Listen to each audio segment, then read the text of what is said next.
Matius 5 ayat 10. Berbahagialah orang yang dianiaya oleh sebab kebenaran, karena merekalah yang mempunyai kerajaan sorga. Di sini berbicara tentang orang yang dianiaya. Bukan cuman artinya ditindas, tetapi juga diajar, dididik, diizinkan, diarahkan oleh Tuhan untuk tujuan ilahi yang Tuhan tetapkan bagi dia. Mari kita lihat di dalam Kejadian 50 ayat 20. Memang kamu telah mereka-rekakan yang jahat terhadap aku, tetapi Allah telah mereka-rekakannya untuk kebaikan, dengan maksud melakukan seperti yang terjadi sekarang ini, yakni memelihara hidup suatu bangsa yang besar. Jadi Yusuf akhirnya mengerti mengapa dia harus melalui semua ini. Yusuf tidak menyalahkan siapapun, tetapi ia tahu ada tujuan-tujuan yang telah Allah tetapkan bagi dia untuk dia sampai ke Mesir.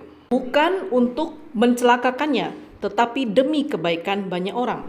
Juga dalam Rut 1 ayat 16-17. Kata Rut kepada Naomi, "Janganlah desak aku meninggalkan engkau pulang dengan tidak mengikuti engkau, sebab kemana engkau pergi, ke situ juga aku pergi. Di mana engkau bermalam, di situ aku bermalam. Bangsamulah bangsaku, Allahmulah Allahku. Di mana engkau mati, aku pun mati di sana dan dikubur di sana. Bahkan Tuhan akan menghukum aku jika aku meninggalkan engkau selain daripada maut."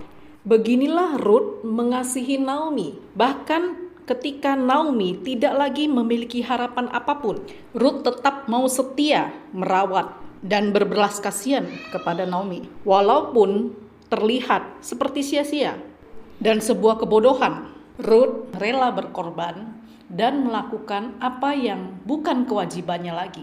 Karena Rut tahu bahwa yang ia lakukan adalah sebuah kebenaran. Lalu di 2 Samuel 23 ayat 15-17. Lalu timbul keinginan pada Daud. Ia berkata, "Sekiranya ada orang yang memberi aku minum air di perigi Bethlehem yang ada dekat pintu gerbang."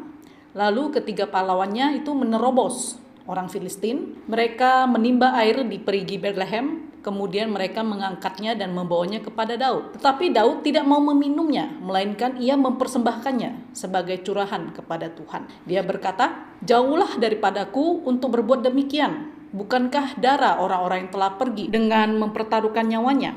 Dan Daud tidak mau minum air itu. Begitulah Daud menghormati Tuhan. Dia tahu bahwa nyawa itu adalah milik Tuhan, walaupun mereka adalah perwira-perwira bawahan Daud. Dia tetap menghormati haknya Tuhan. Dan dia tidak mau mengambil keuntungan bagi dagingnya atau nafsu sesaatnya untuk melepaskan dahaga hausnya. Daud lebih memilih sebagai korban curahan dari 3 perwira itu kepada Tuhan daripada sebagai penghormatan kepada dirinya.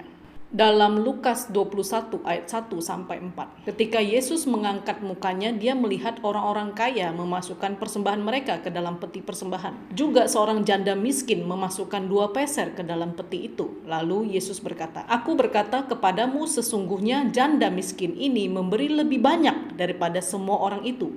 Sebab mereka semua memberi persembahannya dari kelimpahan, tetapi janda ini memberi dari kekurangannya. Bahkan dia memberi seluruh nafkahnya." Inilah orang yang rela melakukan kebenaran walaupun dia harus banyak berkorban, bahkan lebih daripada yang Tuhan harapkan. Dalam kesulitan, dalam tekanan, dalam kekurangan, dia tetap mau melakukan perintah firman lebih dari kekuatan atau kemampuannya. Bukan karena paksaan, tetapi dengan kerelaan karena cintanya kepada Tuhan. Di Markus 14 ayat 3-6.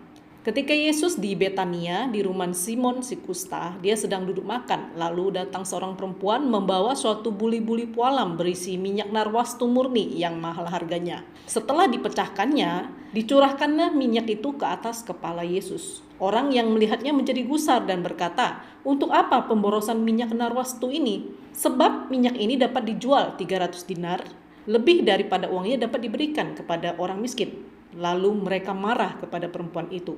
Tapi Yesus berkata kepada mereka, "Biarkanlah, mengapa kamu menyusahkan dia? ia telah melakukan suatu perbuatan yang baik kepadaku. Ia telah melakukan apa yang dapat dilakukannya. Tubuhku telah diminyakinya sebagai persiapan untuk penguburanku. Begitu juga di Yohanes 12 ayat 3, 5, dan 7. Maria mengambil setengah kati minyak narwastu murni yang mahal harganya, lalu meminyaki kaki Yesus. Juga ia menyekanya dengan rambutnya, dan bau semerbak minyak itu menyebar ke seluruh rumah itu. Lalu kata mereka, mengapa minyak narwastu itu tidak dijual? 300 dinar, uangnya diberikan kepada orang miskin. Lalu Tuhan Yesus berkata kepada mereka, biarkanlah dia melakukan hal ini untuk mengingat penguburanku. Wanita ini melakukan extraordinary yang bahkan murid-murid terdekat Yesus tidak terpikir untuk melakukannya. Tapi wanita yang dianggap lebih rendah, yang dianggap tidak layak untuk bertindak, ini dengan luar biasa menyenangkan hati Tuhan.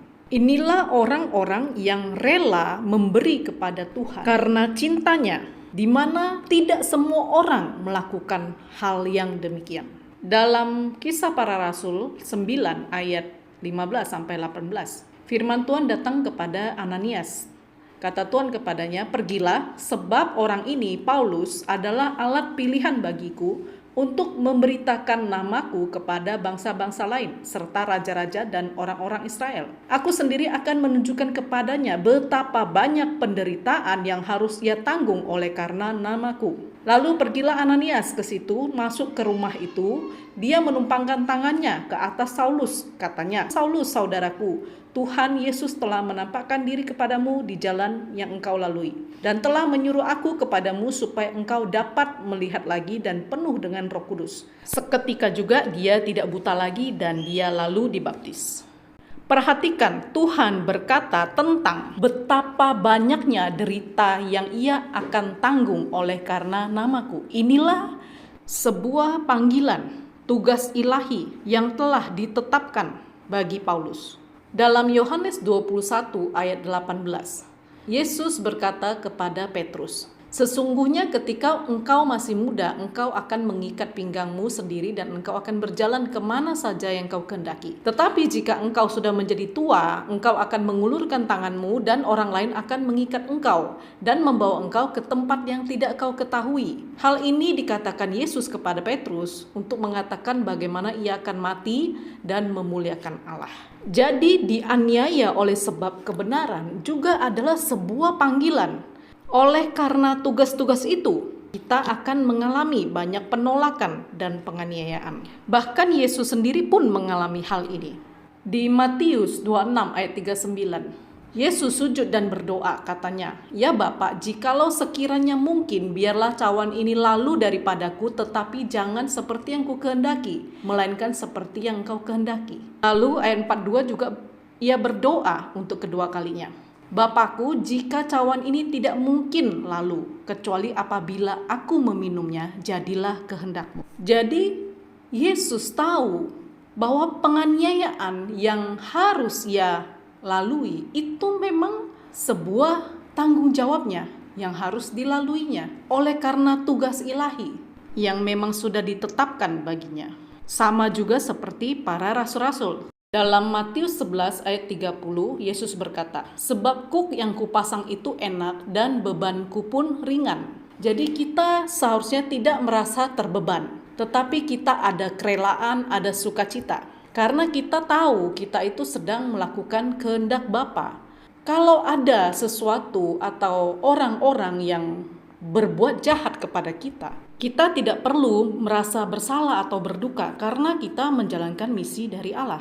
Bahkan Yehezkiel sampai ia harus menjadi bisu, dibelenggu, dikurung, dan makan minumnya diukur ketika dia ditugaskan membawa pesan peringatan kepada Israel. Juga Yunus sampai harus ditelan oleh ikan supaya dia kembali kepada rencana Allah, melakukan perintah dan tugasnya kepada kota Niniwe. Itulah sesungguhnya orang yang dianiaya oleh sebab kebenaran. Dia melakukan tugas perintah yang telah ditetapkan baginya, dan dia tidak bisa lagi melenceng daripada hal itu. Dan bahkan orang-orang yang mengetahui kebenaran tetapi dia melakukan extraordinary karena ia mengasihi Tuhan, itulah orang-orang yang empunya kerajaan sorga. Dia akan membawa satu sukacita kepada orang lain, bahkan kepada generasi-generasinya selanjutnya.